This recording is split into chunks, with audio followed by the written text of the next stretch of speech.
अधिक मेहनत करने के बाद में फल कम क्यों मिलता है? हर हर महादेव। प्रिय मित्रों, स्वागत है आप सभी का धर्म ज्ञान सागर यूट्यूब चैनल में। कभी कभी ऐसा देखने को मिलता है कि मनुष्य अधिक परिश्रम करने के बाद भी बहुत कम फल पाता है और कई बार कम मेहनत करने के बाद भी अधिक फल मिल जाता है। ऐसा क्यों होता है? प्रिय मित्रों, आइए पहले इस ज्ञानवर्धक कहानी को सुनते हैं और समझते हैं। यह कहानी आपके सभी भ्रम दूर कर देगी। यह कहानी आपको बहुत अच्छी शिक्षा देकर जाएगी। आपसे निवेदन है कि वीडियो का एक एक शब्द ध्यान से सुने। चलिए सुनते हैं इस ज्ञानवर्धक कहानी को। प्रिय मित्रों, एक समय की बात है। माता लक्ष्मी और दरिद्रता देवी आपस में बातचीत कर रही थी। बातों ही बातों में दरिद्रता देवी ने माता लक्ष्मी से कहा, हे बहन, बहुत दिनों से मेरे मन में एक बात का संशय बना हुआ है। मैं सोच रही हूँ कि यह बात आपसे पूछ ही लूँ। तब माता लक्ष्मी कहती हैं, बहन पूछो, ऐसी किस बात को लेकर तुम दुविधा में हो? तब दरिद्रता देवी बोली, है बहन, मेरे मन की दुविधा यह है कि हम दोनों बहनें सुंदरता में तो बराबर हैं, फिर लोग तुमको अधिक आदर क्यों देते हैं? और मेरी देखो, मैं कहीं घूमने जाती हूँ तो वहाँ मातम सा छा जाता है, उनकी प्रसन्नता लुप्त हो जाती है। वहाँ लोगों के चेहरे पर हताशा और निराशा के भाव देखने को मिलते हैं। मुझे लोगों के क्रोध और घृणा का सामना करना पड़ता है, जबकि हम दोनों सगी बहनें हैं। ऐसा क्यों होता है? तब माता लक्ष्मी कहती है, बहन, आदर और सम्मान का मतलब समान और सुंदर लगने से नहीं है। आदर पाने के लिए मनुष्य को श्रेष्ठ कर्म करके दिखाने पड़ते हैं। इस संसार में आदमी को कोई नहीं पूछता, पूजा तो उसके कर्मों से मिलती है। यदि हम लोगों के हित के लिए काम करेंगे, उनका भला सोचेंगे, तो निश्चित रूप से लोग हमें आदर से देखने लगेंगे। मेरा सम्मान लोग इसलिए करते हैं क्योंकि मैं जब भी लोगों के घर में जाती हूँ तो मैं उन्हें सुख के साधन देती हूँ। मैं उनका घर धनधान्य से भर देती हूँ। और जाहिर सी बात है, जब आप लोगों के लिए इतनी खुशियाँ दोगे तो वह आपसे प्यार करने लगेंगे, वह आपकी पूजा करने लगेंगे। और तुम्हारा स्वभाव यह है कि तुम जब किसी के घर में पैर रखती हो तो लोग गरीब हो जाते हैं, उन्हें रोग शोक बीमारियां घेर लेती हैं, उनके ऊपर आपदाएं आ जाती हैं, उनका जीवन दुख और क्लेशों से भर जाता है। इसलिए लोग तुमसे घृणा करते हैं, तुम्हारा कोई आदर नहीं करता। आदर पाना है तो लोगों के सुख के लिए काम करो, अपनी सेवा और सहायता से उनके मन को जीतो। प्रिय मित्रों, लक्ष्मी जी की यह बात दरिद्रता को बहुत बुरी लगी। वह सोचने लगी कि लक्ष्मी जी को अधिक सम्मान देकर लोगों ने उसे गर्व से भर दिया है। उन्हें ऐसा लगता है जैसे सारी दुनिया को वही खिला पिला रही हो, वही सबका पालन पोषण कर रही हो। यही लोगों की कमी होती है। यदि उन्हें अच्छा सुझाव दिया जाए तो उन्हें लगता है कि वह उनकी बेइज्जती कर रहा है। यही बात माता लक्ष्मी की दरिद्रता बहन को कांटे की तरह चुभ रही थी। वह एकदम से चिल्लाकर बोली, है लक्ष्मी बहन, तू किस बात में मुझसे बड़ी है? तुझे किस बात का अभिमान है? ना तो तू मुझसे आयु में बड़ी है, ना ज्ञान में, ना शक्ति में और ना सुंदरता में। फिर क्यों मुझे उपदेश दे रही है? यदि तुम्हें अपनी संपदा पर ज्यादा अभिमान है तो चलो हम अपनी अपनी शक्ति का प्रदर्शन करके देख लेते हैं। जो जीती वही श्रेष्ठ मानी जाएगी। आपको अपने वैभव पर बड़ा अभिमान है, बड़ा अहंकार है। आप सोचती हैं कि मैं जिसे चाहे उसे करोड़पति बना सकती हूँ, लेकिन मेरे पास भी यह कला है कि मैं जिसे चाहूँ आपके करोड़पति भक्त को भी कंगाल बना सकती हूँ। दरिद्रता देवी की बात सुनकर माता लक्ष्मी हंसने लगी और कहने लगी, है बहन, तुम चाहे कुछ भी कर लो, तुम मुझसे बड़ी हो ही नहीं सकती, लेकिन मेरी शक्ति भी कुछ कम नहीं है। तुम जिसे कंगाल बनाओगी मैं पुनः उसे रंक से राजा बना दूंगी। दरिद्रता बोली, है लक्ष्मी बहन, तुम्हें अभी मेरी महिमा के बारे में पता नहीं है। जिसे तुम राजा बनाओगी मैं उसे पल मात्र में दाने दाने के लिए मोहताज कर दूंगी। लक्ष्मी जी ने कहा, तुम ठीक कहती हो, जिसे चाहो उसे कंगाल बना सकती हो, पर मेरी कृपा का हाथ जिसके ऊपर रखा जाए उसका तुम कुछ भी नहीं कर सकती। अगर तुम्हें अपनी शक्ति पर ज्यादा अभिमान है तो कल तुम अपना भ्रम मिटा लो। अब तो प्रिय मित्रों दोनों के बीच स्पर्धा शुरू हो गई। अगले दिन वह उसी नगर के एक ब्राह्मण के घर पहुंची। वह ब्राह्मण रोजाना पूजा पाठ करने मंदिर में जाता था। वह माता लक्ष्मी का बड़ा वक्त था। दोनों उस ब्राह्मण पर अपना अपना प्रभाव दिखाने वाली थी। दरिद्रता कहने लगी, है बहन, अब आप इस ब्राह्मण पर मेरा प्रभाव देखना। मैं इसे दाने दाने के लिए किस तरह से मोहताज करती हूँ, जिसे देखकर तुम्हारा भी सिर शर्म से झुक जाएगा। इतना कहकर दरिद्रता तो चली गई। माता लक्ष्मी उसके क्रोध को देखकर, उसके अहंकार को देखकर खड़ी खड़ी मुस्कुराती रही।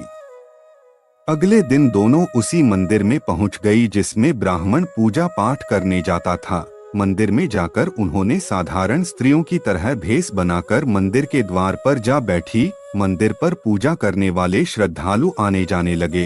सब लोग उन्हें देखते तो थे पर उन पर किसी का ध्यान नहीं था। और यह तो आप जानते ही हैं कि मंदिर में दीन दुखी लोग तो आते ही रहते हैं।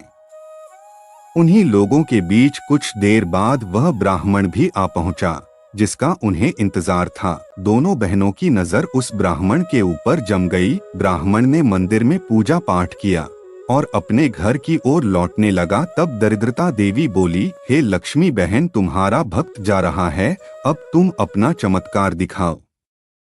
प्रिय मित्रों, माता लक्ष्मी ने उसी समय एक मोटा सा बांस उसके रास्ते में रख दिया। उस बांस के अंदर सोने के सिक्के भरे हुए थे। ब्राह्मण ने रास्ते में पड़े उस बांस को उठा लिया। बांस को देखकर उसने सोचा कि यह बांस जरूर मेरे किसी काम में आ जाएगा, मगर उसे कहाँ मालूम था कि बांस सोने के सिक्कों से भरा हुआ है। ब्राह्मण बांस लेकर घर की ओर चल दिया। रास्ते में उसे एक लड़का मिला। लड़के ने ब्राह्मण के हाथ में बांस देखकर सोचा कि यह बांस तो बड़ा ही काम का है, क्यों ना यह बांस ब्राह्मण से अपनी चारपाई के लिए मांग लूं। यही सोचकर लड़के ने ब्राह्मण से बांस देने का आग्रह किया। ब्राह्मण ने भी सोचा कि यह बांस मैं कौन सा बाजार से लाया हूँ, लड़का मांगता है तो दिए देता हूँ। ब्राह्मण ने वह बांस लड़के को 1 रुपए में बेच दिया। 1 रुपए में बांस बेचकर ब्राह्मण बड़ा खुश होता है। वह लड़का भी सोने के सिक्कों से भरा हुआ बांस लेकर चला गया। उधर मंदिर के पास खड़ी दोनों बहनों में दरिद्रता कहने लगी, देखा लक्ष्मी बहन, यह था मेरा प्रभाव। तुमने उस ब्राह्मण को धनवान बनाने के लिए सिक्कों से भरा एक बांस दिया था, परंतु मेरे प्रभाव से उसका वह बांस मात्र 1 रुपए में बिक गया। तुम्हारे भक्त को क्या मिला? मात्र 1 रुपए, और तो और इसका ये 1 रुपए भी इसके पास में रहने वाला नहीं है। चलो चलकर आगे देखते हैं क्या होता है। प्रिय मित्रों, अब तो वह दोनों देवियां उस ब्राह्मण के पीछे पीछे चलने लगीं। वह ब्राह्मण चलता हुआ एक तालाब के पास पहुंचा। उसका वह रुपया उसके कमंडल में पड़ा हुआ था। ब्राह्मण ने तालाब किनारे अपने कमंडल को रख दिया और फूल तोड़ने में लग गया। तभी एक चरवाहा वहां से गुजरता है। ब्राह्मण के कमंडल में 1 रुपए पड़ा देखकर वह उसे निकालकर वहां से चलता बना। ब्राह्मण को कुछ पता नहीं था कि उसका रुपया भी चोरी हो गया है। वह अपने कमंडल को लेकर अपने घर की ओर चला आया। घर के पास पहुंचा तो उसे वही लड़का मिल गया जो 1 रुपए में बांस लेकर गया था। वह लड़का बोला, पंडित जी, मैंने तुमसे जो बांस लिया था वह बांस तो बड़ा भारी है। मेरे दादा ने कहा है कि इस बांस को लौटाकर कोई हल्का बांस ले आना, इससे चारपाई ठीक नहीं बनेगी, इसलिए आप अपना यह बांस लौटा लीजिए। मैं बाजार से कोई और बांस ले आता हूँ और मेरा 1 रुपया मुझे दे दीजिए। प्रिय मित्रों, पंडित जी ने बांस तो ले लिया था, पर उसका रुपया वापस करने के लिए जब उन्होंने कमंडल में देखा तो उसमें रुपया नहीं था। पंडित जी बड़े हैरान थे कि आखिर कमंडल से रुपया कहाँ चला गया। फिर उन्होंने लड़के से कहा, भैया रुपया तो कहीं नजर नहीं आ रहा। तुम एक काम करो, तुम मेरे घर से ले लेना, मैं तुम्हें 1 रुपया अपने घर से दे दूंगा। लड़का बोला, कोई बात नहीं, मैं अपना रुपया तुमसे बाद में ले जाऊंगा। इतना कहकर लड़का वहां से चलता बना। प्रिय मित्रों, अब वह सिक्कों से भरा हुआ बांस पुनः पंडित जी के पास आ चुका था। यह देखकर माता लक्ष्मी मुस्कुराने लगी। लक्ष्मी जी को मुस्कुराता हुआ देखकर दरिद्रता जल उठी। कहने लगी, बहन जितना चाहो उतना मुस्कुरा लो, अभी तो शुरुआत है। तुम बांस देखते रहना, मैं इसे कैसा नाच नचाती हूँ। प्रिय मित्रों, उधर ब्राह्मण को कुछ नहीं पता था कि वह एक शतरंज का मोहरा बना हुआ है। वह तो बांस अपनी धुन में मग्न था।